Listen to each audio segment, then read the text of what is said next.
Good morning, student. This is class 8, chapter number 2 from trade to territory. Actually, in this chapter, we will learn about the how the Britishes came in India and they occupied our region. Before that, there is a one small story regarding Aurangzeb. So Aurangzeb was the last of the powerful Mughal rulers. Actually, Bahadur Shah Zafar was last Mughal emperor, but Aurangzeb was the last powerful Mughal rulers. There's a little difference between about. He established control over a very large part of the territory that is now known as India. After his death in 1707, after his death 1707, many Mughal governor means like Subedar, Jamidar, began asserting their authority and establishing regional kingdom. Regional kingdom means when it was under control in Aurangzeb, so all the Zamidar and Subedar was not free. They don't have their own kingdom. They were governed by the Aurangzeb. But after his death, because as I told you, he was the last Mughal emperor who don't have that much power. So most of the Zamidar and Subedar they emerged as their own regional and their own regional kingdom. As a powerful regional kingdom emerged in the various parts of India, Delhi could no longer function as an effective center. As you know that we British company, British East India Company, they governed over the India for 200 years. So don't think that they came in India. Before that, there was process. Mughal emperor, then Portuguese, then Dutch, then East India Company. They came in India. So what is East India Company? Let's see. You can see here in 16th century, the East India Company acquired a charter from the rule of the England. Charter means what? Here, charter means special rights to do what? To do business or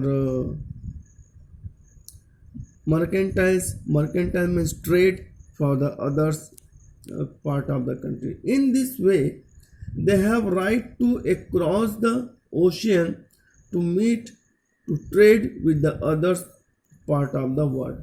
So in 16, the East India Company acquired a charter. The reason that Elizabeth, do you know about the Elizabeth? Elizabeth, it is a queen.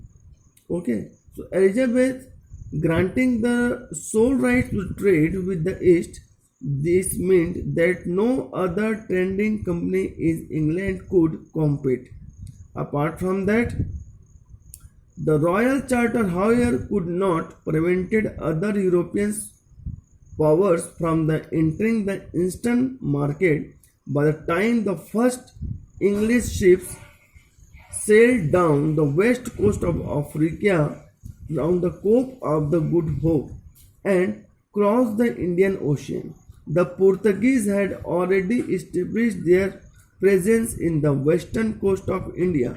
So before East India Company, who established here in India their trading company, it was Portuguese. So it was Vasco da Gama who discovered India in 1948 through sea routes. Sometimes you may have a question. What kind of question? Who discovered India? So Portuguese. Then after Portuguese, who established here? After Portuguese, Dutch. Dutch were exploring the possibility of trade in the Indian Ocean. Soon the French traders arrived on the scenes. It means first who came? Portuguese. Who discovered? Vasco da Gama. When? 1948. Then Dutch came. Then French came.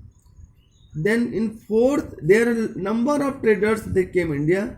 In the last East India Company they came in India. But their intention was only one, and whatever they demand for the things, it was also same, like the fine quality of cotton and silk produced in India had a big market in Europe. Paper, clothes, cardamom, there are number of things which was same. That is why they have a conflicts between, sorry, they have a conflict among them. Conflict means वो आपस में ही लड़ाई झगड़ा करने लगे. कौन कौन? Portuguese, Dutch, French and East India Company. Okay, so this is a small introduction about the from trade to treasury. In the next video, I will explain about the East India Company begins trade in Bengal. Now, how East India Company started trade in Bengal, how they defeated the regional kingdom, how they spread their power, how Indians were dominated by the East India Company, and how they established their powerful empire. These all the things slowly we will learn in next video. Till then, goodbye.